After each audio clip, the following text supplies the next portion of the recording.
Hi, my name is Seleem. For this assignment, I interviewed a logistics analyst at Amazon's Barcelona fulfillment center. Uh, he is in the role since July 2025 and manages all outbound operations. I compared his account against three sustainability reports: Amazon 2024, Alibaba 2025, and Zalando 2023 to understand better what sustainability looks like on paper versus on the warehouse floor. So my interviewee rated sustainability 8 to 9 out of 10 at Amazon. A high number, but he never mentioned it unprompted when I asked about industry changes. He led with workforce management and AI when I asked about it. And when sustainability did come up, he always framed it through cost reduction, efficiency, and innovation, and not an environmental responsibility. He also confirmed things like packaging reduction and renewables because he sees those in his day to day work.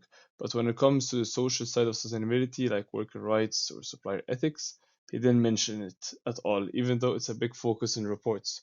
So overall, sustainability sounds important, but in practice, it only matter when it supports other priorities first. So as of the trends of the sustainability reports, they show that the industry is moving really fast.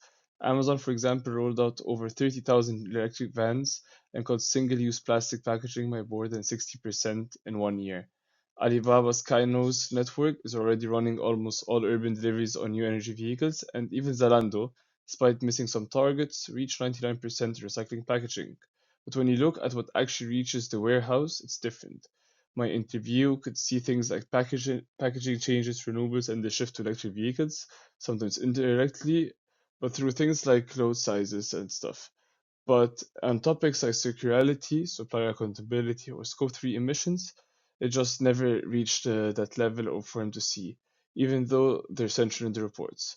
So in practice, sustainability that gets implemented is the part that is operational and visible. Everything else tends to stay at the corporate level. This isn't a greenwashing story, however. The initiatives at Amazon are real. What's interesting is the conditionality of them, when sustainability holds and when it slips. Take peak season. Amazon reports 40% drop in carbon intensity since 2019, but total emissions rose 6% in 2024 due to growth. My interviews saw this firsthand. During Black Friday, volume takes over and sustainability becomes secondary. Deloitte's holiday retail data backs this up, showing how extreme volume and cost pressure consistently override green initiatives across the industry. Then returns. Amazon highlights 14 million avoided returns and a clear recovery system. In practice, my interview explained damaged returns are often cheaper to throw away than to expect. This aligns with McKinsey's findings that reverse logistics is a massive cost center, explaining why Zalando also admits the economics for scaling circularity just aren't there yet. Finally, governance. Amazon presents ESG as fully integrated, but at the warehouse level, EU regulation feels strictly top down. It's delegated to compliance teams, not operations. The pattern is clear. Sustainability holds when it aligns with cost and efficiency, and then slips when it doesn't.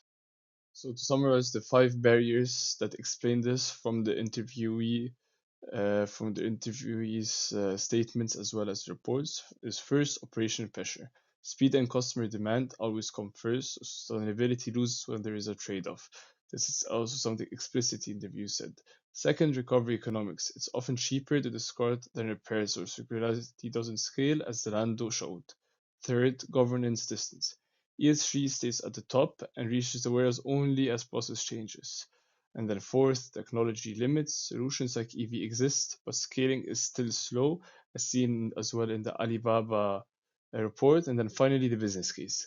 Sustainability works when it saves money, but the hardest problem don't, so they get less attention.